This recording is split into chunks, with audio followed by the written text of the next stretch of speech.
Welcome back to another episode of the Circle of Knowledge podcast. This is your host, Jon Kovach Jr.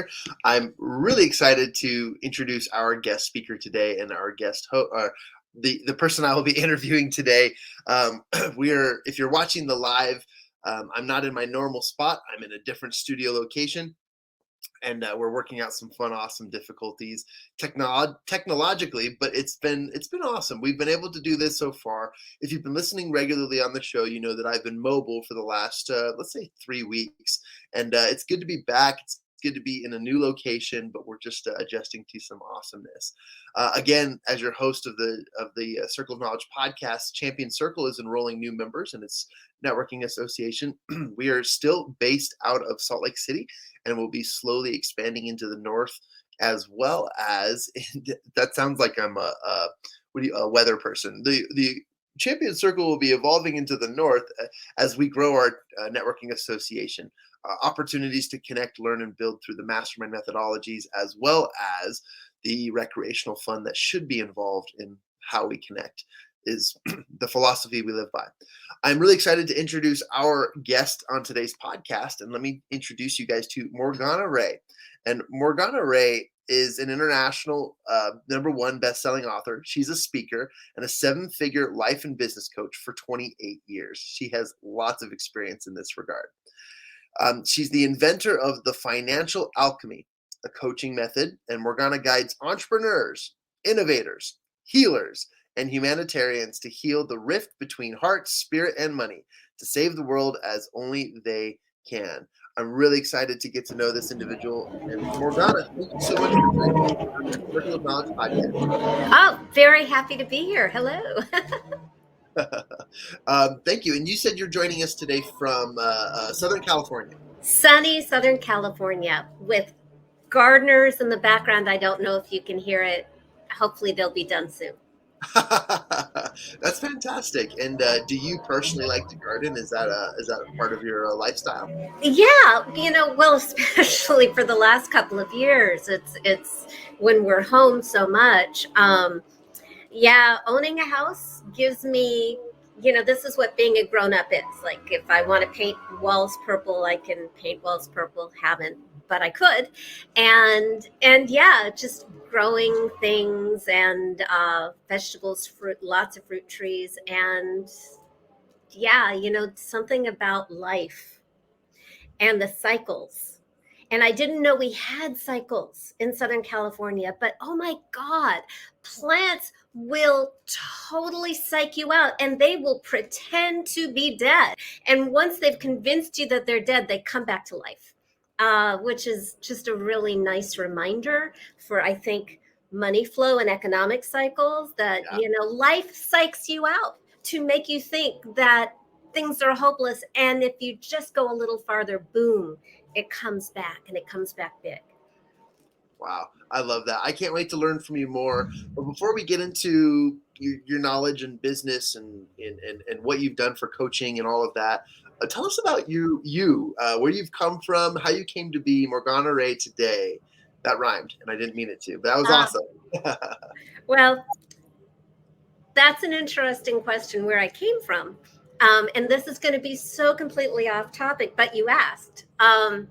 My grandmother co-created the very first Renaissance pleasure fair in the world back in the 60s. I've counted the months, and I think that there's a very strong possibility that I was conceived at one of those fairs. Hence my ridiculous name, Morgana, after King Arthur's sister, which is not Renaissance, but it's the same kind of, historical fantasy world. And how I got to what I do now is I was always that, honestly, I was the child who could see into people.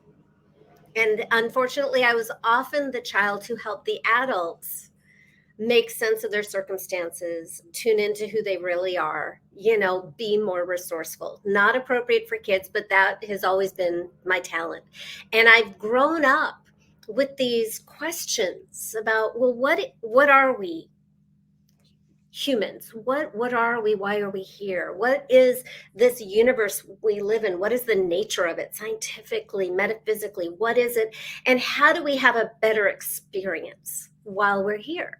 And I was thinking these things as a kid. And then I ran off to college in Massachusetts because I didn't have any circus skills, but I had good grades. Yeah. And I got a degree in religion asking those same questions. What is it to be human? What is the nature of the universe? And how do we have a better experience? Came back to LA, did the obligatory actor thing, was terrible at it. But you have to do it. It's like a contract. You have to do it if you live in LA. But that led me to this very, very early burgeoning, just starting to happen profession of coaching, where I became a coach for people in the entertainment industry in 1994. Wow. When dinosaurs roamed the earth. And for me, it was like a vacation from the insecurity and self-obsession of being an actor. Mm. And if you want evidence of that, you just watch the Oscars. But when I was helping other people win awards, book TV series, sell films, I felt better about myself. I had better relationships with others. I was happier. So I was like, after a year of like booking a lot of terrible films, I said, that's enough for me. And I've been a coach ever since. Wow. And I had a reputation early on because my first time out the gate, within weeks, clients were winning awards, booking series, selling films, all that kind of stuff. So I had this reputation very early on. And here's the punchline. I couldn't make money. Oh, no. And it wasn't that people didn't have money. And it wasn't that I wasn't getting results for people. I was getting mountains of testimonials. I'm also a good student, so I had the marketing dialed in. I was taking every class on marketing, on sales. So I would just get more coaching certifications. And I'd become a master of Ericksonian hypnosis and master practitioner of neurolinguistic programming and coactive relationship and organizational systems coaching. And, just throw them in, your big store shopping cart. And I was just getting more and more skills. And I was struggling to make $100 a month. Flying out of town every 2 weeks to get more trainings on either selling or coaching, working with a coach, living in Los Angeles, which doesn't even pay your cable bill. And I was doing everything I was told. I'm a good student. Like, I was a National Merit Scholar after a catastrophic car accident and head injury in 1983. So I'm a good student, and it didn't matter. And the reason I'm blabbing on the way I am is because I am talking to anybody out there who has done the work, hired the coaches, did what you were told to do, whether it's money or love or health or whatever. You've been reading the books, you've been doing everything, and you can't figure out why you aren't getting ahead, whether it's why you aren't making money, why you aren't losing weight, why you aren't attracting the love of your life, because I've been on all those rides. I am speaking to you because we have this, idea that the world is this Newtonian place. Also, we're sold this all the time in marketing. Do this, get this result. Well, what if you're doing it and you're not getting the result? I'm speaking to you. Because what I have found, especially for, the real hard worker overachievers, and it's so freaking unfair. If you're doing everything you're supposed to be doing and you aren't getting the results and it doesn't make sense, something is going on under the surface. You are not wrong. You are not a self-saboteur. You are not a loser. You are not a failure. But what you are probably doing very successfully, and by the way, it's commendable, is you are probably protecting yourself from a threat. And that threat is getting in the way of what you want. So you are not a loser. You're actually very successful at protecting yourself. The problem is the protection can cause you harm. So what we need to do is with total respect and compassion and love for you, we need to uncover what is the threat, what is the danger, so we can make what you want safe. And that's when things happen big and fast. By the way, like very recently, I just led my money goddess retreat in Mexico in September. And in 4 months, my client Anna made $1.2 million. Wow. And I have a lot of stories like that.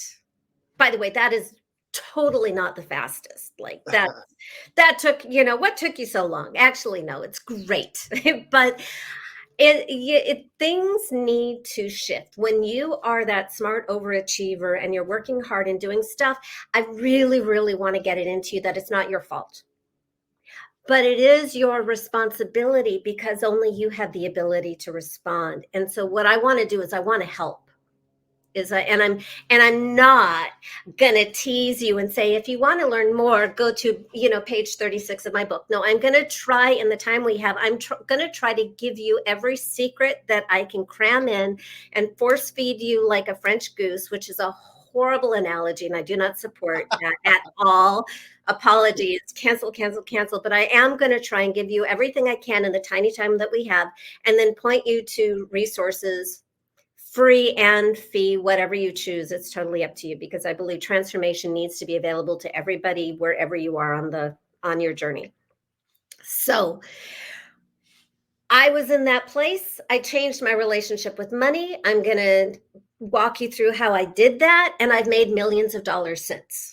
The person who was struggling to make $100 a month, because, by the way, full disclosure, I'm one of those wacky Southern California spiritual types. We can't help it. It's in the water. And my parents named me Morgana and started a Renaissance fair.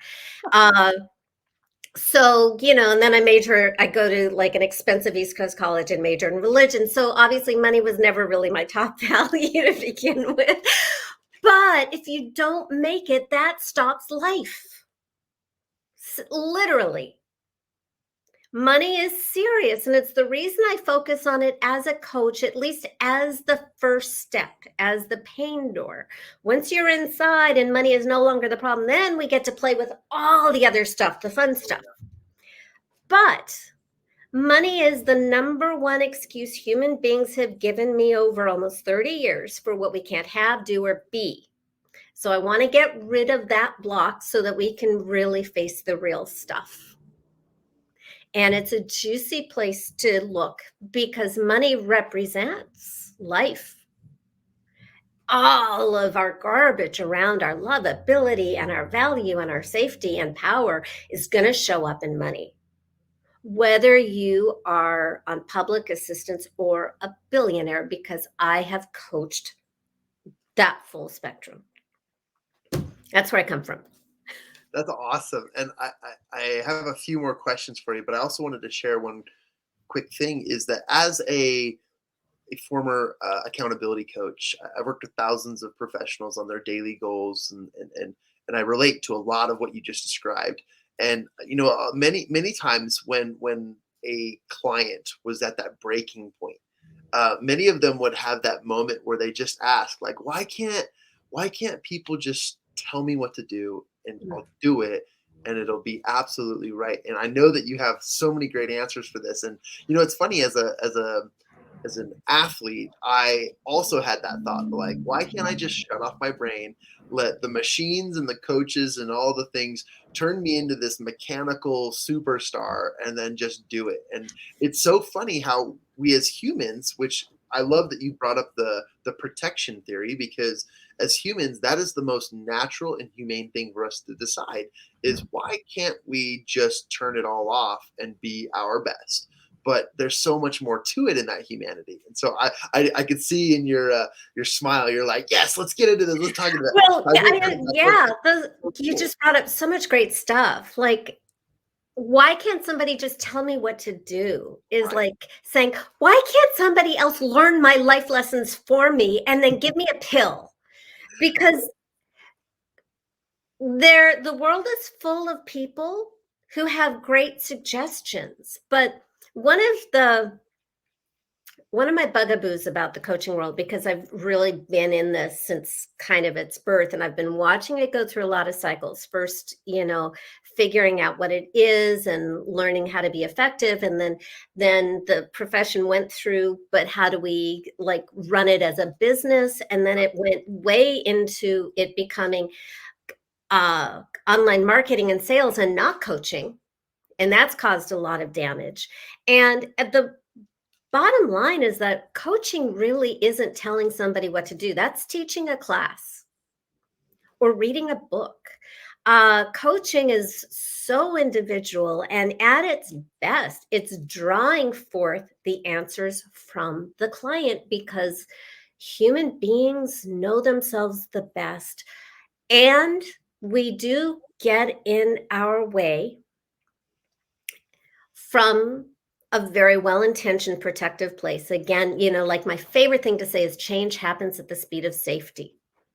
And I have a talent for going to really, really deep, ruthless places, because I can create that safe container where people let me go into those places where they couldn't go safely alone or with somebody else.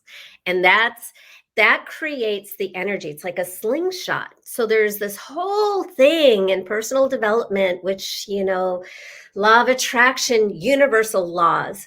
I was a math science national merit scholar. Universal laws are things like, opposites attract. Not like when they talk universal laws, I'm like, what law of physics is that?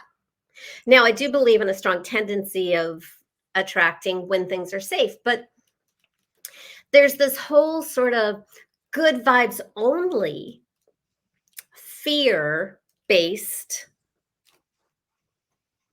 psychology. And as if the law of attraction gods are going to punish you for having a victim experience or having a sad thought or being in a bad place. And that's actually not how life works. And that's not how transformation works. I mean, by the way, transformation does not have to be painful. Sometimes we go to painful places. Sometimes it feels good. So I don't think we have to suffer for change. I think suffering is overrated. But if you're going to have horrible, traumatic victim experiences, then I say, let's use them. Let's use them. Let's milk it. This is the science of alchemy. Alchemy is the transmutation of lead, as in lead and human experience, into gold. So if you have lead, don't hide it. Dig it up and use it. And that's why, after all the beautiful vision boards and affirmations and oh my God, I tried everything. I did the rebirthing. You Google it. I have a lot of friends who would wave their hands and change my DNA, and none of it worked. I was still making $100 a month. And even that was looking sketchy, like that was going to go any moment. And people wanted to hire me, but I had this magical power to repel them, which is, I really want to impress you here. So I'd taken like every marketing class. I had all these testimonials. I had, really good marketing copy. I was speaking, doing everything. And I took this class on overcoming sales objections, where, if somebody says, oh, I'd love to, but I can't afford it, or I don't have time, or blah, blah, there are scripts. And anytime anybody says, learn the magic words, right? So I was like, oh yes, please, please, please. So I took the class, I learned the magic words, I used the scripts. I am a really good student. So 7 people in a row, I overcame their objections. And 7 people in a row did not show up and did not pay me. And that was the final straw. That was, I give up. God, take me off the planet. I don't want to play. F you all. Universe hates me. I hate you back. I don't want to be here. It's actually a very dangerous, scary, heartbreaking, infuriating place to be. I just, I not only was I not making money, I was spending way into deficit trying to figure it out. And here's what turned it around. I had a coach. I can't afford rent, but I had a coach. I had a great coach. I've been working with him for months. We were trying everything, nothing was working. And I was in that dark place when my coach got this weird old inspired idea to ask me a question that worked on me in that moment. And he asked me, Morgana, if your money was a person, who would your money be? And that was the question that changed my life because I was already in such deep pain. It doesn't work as an intellectual exercise. You have to be activated that way. And I'll go into that later. You'll have to remind me because I go on tangents. In that moment when he asked me that question, I had never thought that way before, but instantly I saw this big, scary, dirty, violent biker who caused fights and terrified me. And by the way, I am a terrible, terrible visualizer. If you want to torture me, give me a guided visualization and tell me to sit by a river, and I will spend the next 45 minutes trying to decide which river. But when you're in that emotional place and your brain is just overwhelmed, that's when it came in really easily. And I was shocked because I didn't know that I felt that way about money. Big, scary, dirty, violent, terrifying.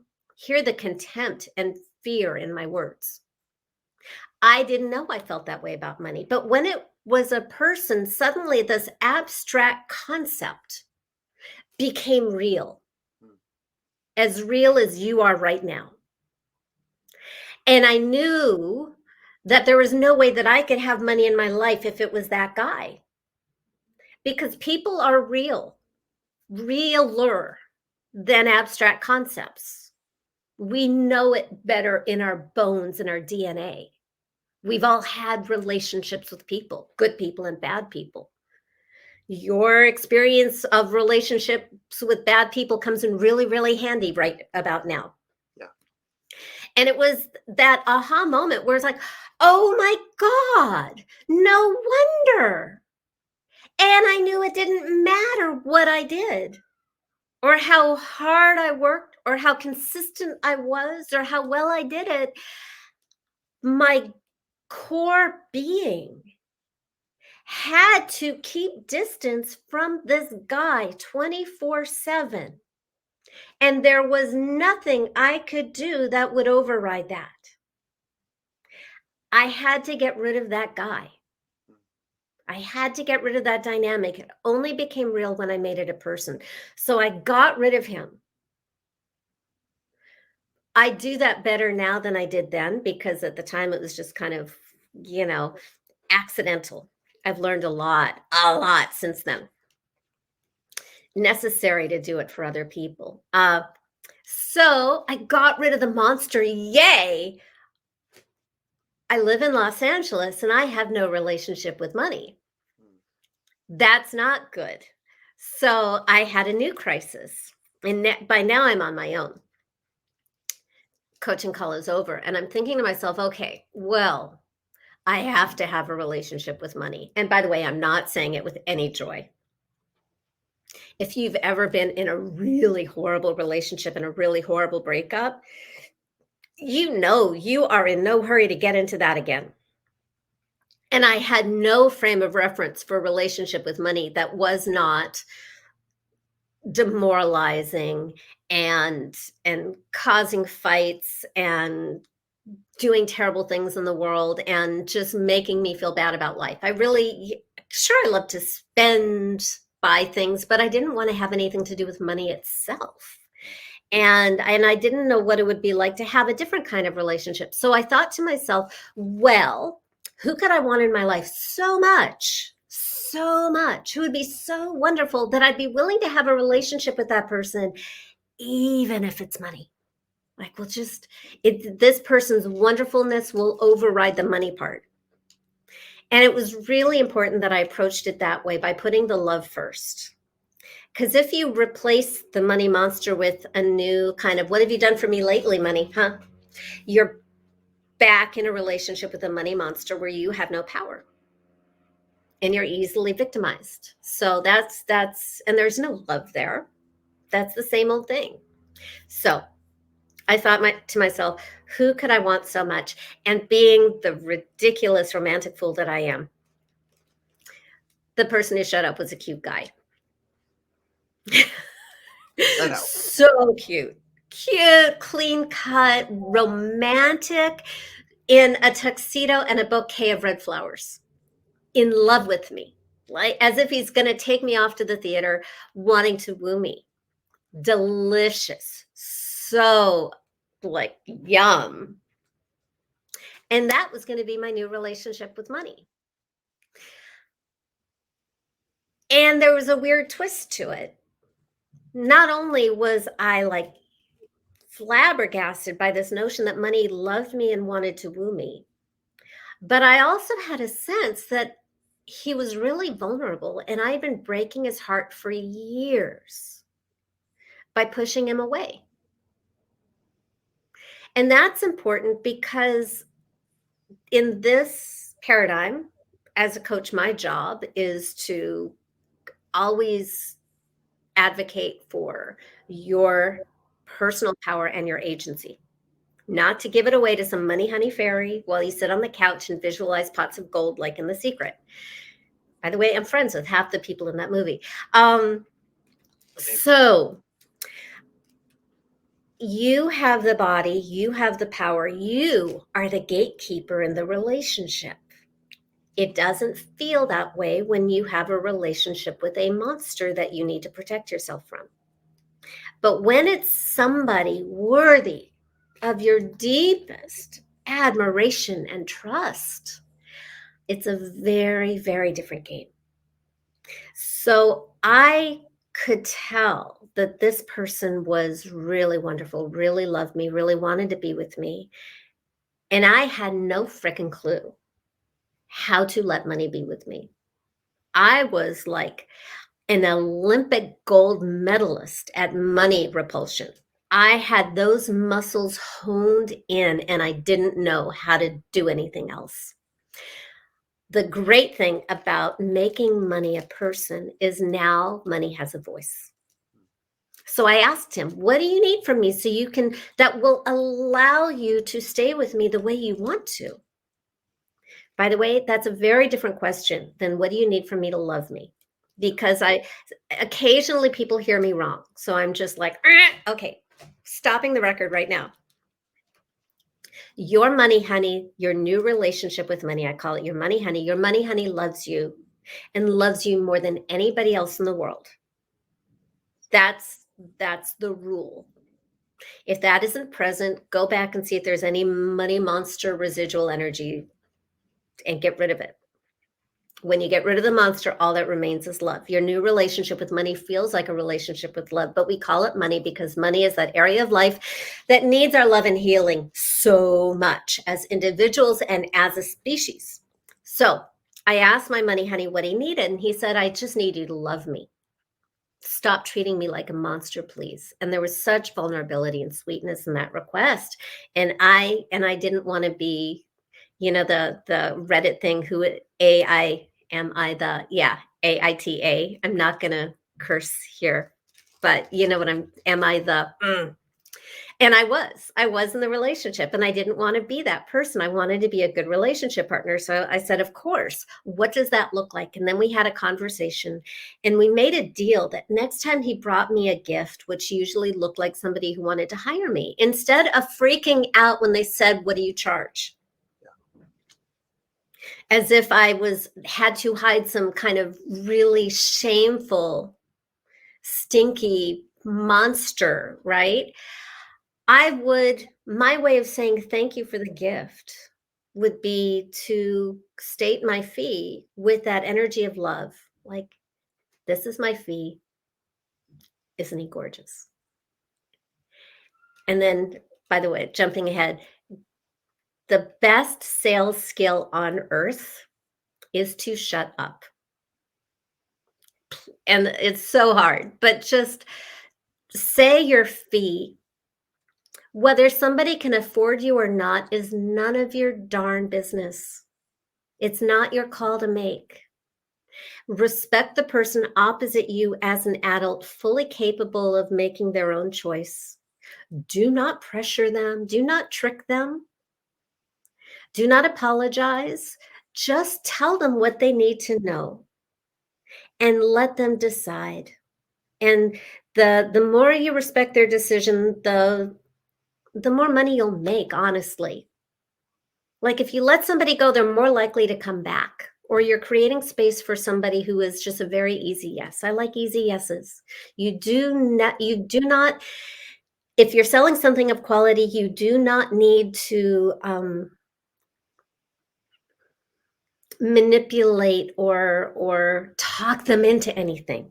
Right. Okay, so that's a total sidebar. But it was so uncomfortable. Like within 24 hours, 4 people called me and hired me for double what I'd ever charged before. So I got to try out my commitment. I got to try out my promise immediately because I could feel like you know how like when the vomit is coming up and you can feel it in the back of your throat. I could feel like all the things I used to do wanting to come out of my mouth when somebody said I wanted to hire you, and I would panic. And I had to be really, really aware of myself and go, okay, you're not going to force feed them a sample session because you gave one 6 months ago and they know they want to hire you. Just shut up and let them know how they can pay you. And I got, the first one was the hardest, the second one was easier, the third one was, and then they just kept coming. And by the way, I've made millions of dollars since then. So can I break down my grand tailored transformation into 6 actionable steps? Absolutely. Share some knowledge. Okay. The first step, and this is the biggest. This is the least fun for me. It can take the longest. It can take 5 minutes. It can take 6 hours. It's like surgery. You open a person up or they open themselves up and you don't know what they're going to need. So you just stay around for as long as they need it and whatever they need to get to where they need to be. The first step is uncover the root cause. The root cause of why you're protecting yourself. I believe that the universe primarily gets our attention through 3 spiritual teachers: money, love, and health. Try and get them on screen for those watching on screen. And by the way, if your thing is money, congratulations, that will get your attention immediately. Like, the day of will get your attention so that you can address it, and fixing that will have ripple effects on everything else. So the root cause of the money problem, or any problem, but especially the money problem, the root cause of your money problem is not your money story. This change your money story, change your life is great marketing copy. It's also completely worthless unless it works for you. Then just disregard everything I say. In my experience, because I have coached thousands of people, and my clients have made many millions of dollars, I have never, ever, ever found the money monster in the money story. It is what's behind the money story. It's what money represents, or as my husband would like to say, the problem behind the problem. Money is the symptom that gets our attention, but it's not the cause, it's the symptom. So the real problem, the reason we're so weird about money, which is a complete invention anyway, is the stuff money represents is really, really vulnerable. It represents love. Our first experience of money is our parents. They fed us, clothed us, protected us or didn't, loved us or didn't, told us we were worthy and valued or didn't. So that's a place to look. And if you had great parents, and some people did, yay, it'll show up elsewhere. Friends, teachers, lovers, business partners, anything that ever made you feel unloved, unworthy, or unsafe, accidents, illnesses. If you have an eating disorder, I would use that. I had a client years ago who had such a severe eating disorder for 12 years that the doctors told her that she should be dead based on her vital signs. She tried everything, hypnosis therapy, like everything. When I layered the eating disorder and the desire to die, that really is an eating disorder, to not exist, to disappear, the self-loathing, the self-hatred. I know that because I had one when I was a teenager. When I layered that into her monster, that her monster was behind her eating disorder that was trying to kill her, and she slayed her monster. I'm jumping ahead. That's step 3. The eating disorder went away and it never came back. So not only did she get a new relationship with money, she got a new relationship with herself, life, and her body. When I talk about relationship with money, I'm really talking about relationship with life and yourself, but money is a really good doorway into all that. So uncover the root cause. It's never about money. It's always about love, worth, safety, and power. Anything that has made you feel unloved, unworthy, unsafe, or powerless, throw that in there, especially if it doesn't look like it has anything to do with money. Just follow the energy, follow the pain. You do not need to go so far that you dissociate or harm yourself. We're not here to traumatize you, even though it sounds like it. Promise you. If it's not safe to do it by yourself, go to my website. Step 2 is when you've dug up the root cause. This is the weirdest part, is through a Herculean leap of imagination. You are going to pretend that there is a person who has orchestrated all of that, all of those painful experiences to hurt you and destroy you. This is giving personhood to a lifetime of painful experiences, because we can relate to it better as a person than as a string of events and abstract concepts. So step 1, uncover the root cause, give personhood to the cause, as if there is somebody out there whose reason for being is to hurt you. So it's all bad. There, and warning, spoiler alert, do not make your monster your parents, even if your parents were monstrous. And I've encountered some occasions where that was the case. The reason we will not make, the monster cannot be you, but the monster may sometimes speak to you in your voice to trick you. And it's not your parents, but the monster may have used your parents to hurt you. The reason it's not you or your parents is because step number 3 is you're going to destroy the monster. Like really as dramatically and completely as you can imagine. And I know my people are vegan, loving, light people. I know it. So this can be really weird for some of you. I call on you to like invoke spiritual archetypes that demonstrate this, like Archangel Michael or Durga, the goddess Durga, and slay everything that does not get to stay in your life experience. You are choosing you and rejecting the rest. And there's so much wonderful, like hot, rising above the victim experience energy in that warrior experience. The victim experience necessary for step 1 is sacred and powerful. It kind of has a heavy sinking feeling. Now we rise. Now we use it through like the alchemical fire of transmutation. And that's what step 3 is destroying the monster, saying, thou shalt not pass. Like you're a guardian of a bridge in a Monty Python movie. You know, you're just going to get rid of it. And when it's gone and there are no energetic traces, it's going to feel weird. Let me just warn you, it's going to feel weird. It may feel fantastic. Like I've had clients tell me that the sun came out on the other side of the planet while we're on the phone. Sometimes it can feel scary. What it feels is different. It feels empty. That's all I want. Because now you have space for a completely new relationship with money, life, and yourself. And it's going to feel like love. And that's when you can meet your money honey.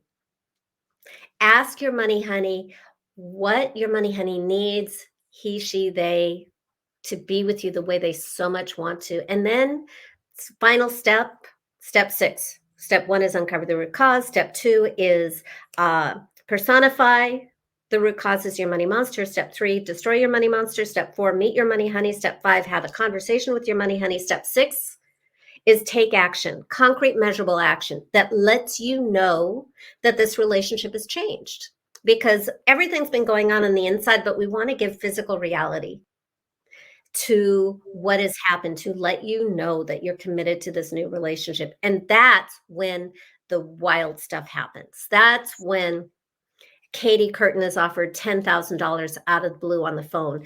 Minutes after she took the action she promised her money honey she would take. And I have so many examples of like, nothing happened, nothing happened, nothing happened. Did you do what you said to your money honey you would do? No. And they do it, and boom, that's when things change.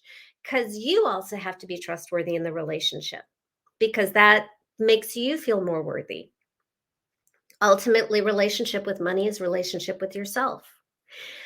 But to tell somebody you should love yourself more is, it may be true, but it's also kind of borderline abusive, because now I'm just telling you that you can't even love yourself right. And nobody needs to hear that. So instead, change your relationship with this disgusting, gnarly monster, get rid of him, replace him with love, and see yourself through the eyes of love. And then take action. And that's when things change. Brilliant.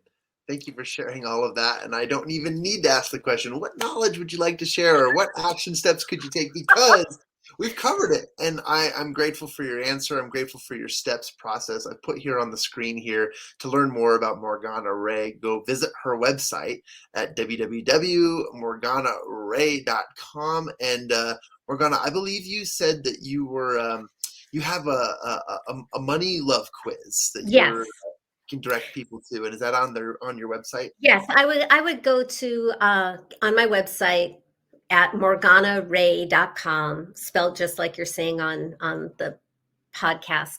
There are two things. There is my Money Magnetic video series. That's really fun to go through. I've covered a lot of it here. There will be some stuff, especially on the third video, that we didn't go into here. And I have my Money Love quiz on the homepage.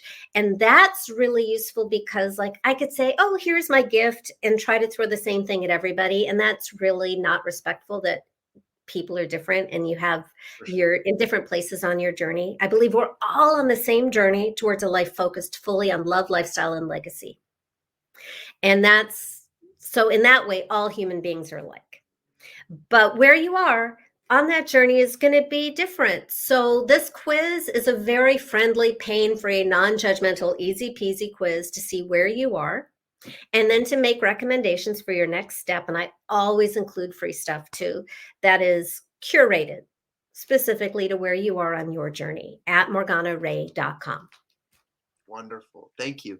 And thank you for that quiz. I'm going to definitely go check it out. And I can't wait to hear from my listeners what their score was. And if they want to inquire more, obviously go and visit Morgana at morganarae.com. And Morgana, thank you. I know we just barely touched the surface. I know there's so much more to this, and there's so much more we could get into. And unfortunately, due to time, we will have to do this another time, which I'm excited about, because there's more opportunities for us to dig a little bit deeper. And I just want to thank you for your time and your knowledge, and for sharing us on how to take a little bit of action towards something greater today. Thank you so much. You're so welcome. And ladies and gentlemen, if you want to learn more, again, go to morganarae.com, just as it is spelled, in the byline below and in the podcast show notes. And with that being said, you guys, here is another awesome episode and interview of the Circle of Knowledge podcast. Join us weekly, where we go live on Facebook, LinkedIn, YouTube, and all of the above, as well as our Monday launches of the episodes on anywhere you find or listen to your podcasts.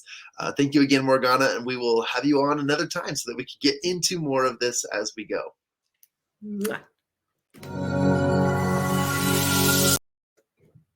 Wrong outro.